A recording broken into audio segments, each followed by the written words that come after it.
Send your films or slides to Club 44, Box 140, 02134.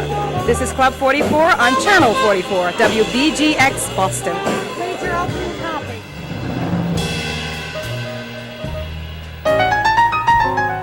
To the new spot in Boston, a place where everybody's welcome. Whoever you are, whatever you care about, we're here for you on Club 44. If you can't stop by, though, stay right where you are and meet some wonderful people. I'm Loretta Giles. I'm Lady Zimmer. Thank you, Loretta. You're wonderful. And Peter, you're beautiful. Oh, thank you. I'm Peter Kellogg. And our first wonderful people is Barney Frank. Barney, what are you going to talk to us about tonight? Well, I thought to show the theme of the show, I'd pick up on Lopsy's discussion of oral gratification, and we talk about the combat zone.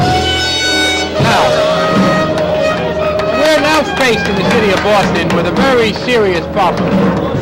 We're confronting the question whether or not, with an understaffed police force, with a tax rate that's going up over the roof, we can make this city safe for the voyeurs from Wellesley. What happened about 3 or 4 weeks ago, as you remember, is that a very unsurprising report came out. In the combat zone, by the way, occasionally young women will come and stick various things at you. You've got to learn to rise above that.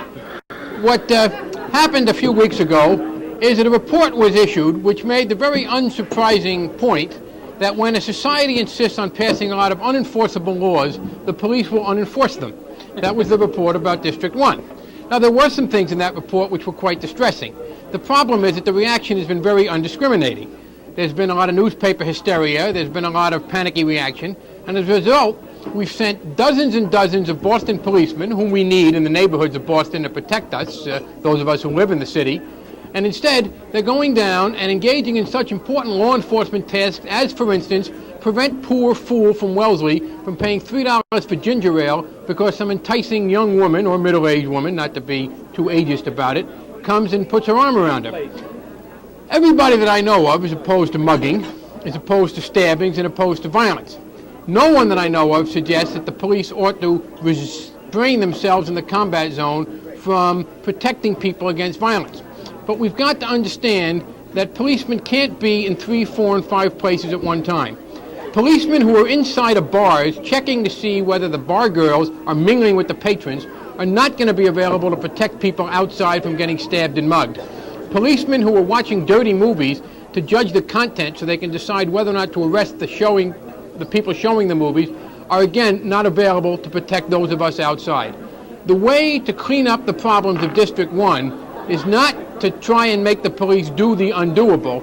It is to change the law so that people who are bothering anybody, who are simply enjoying themselves, whether through books or movies or each other, and are doing it in a discreet way, are left alone. And that way we can free up the police to protect people in the residential neighborhoods and in the combat zone themselves.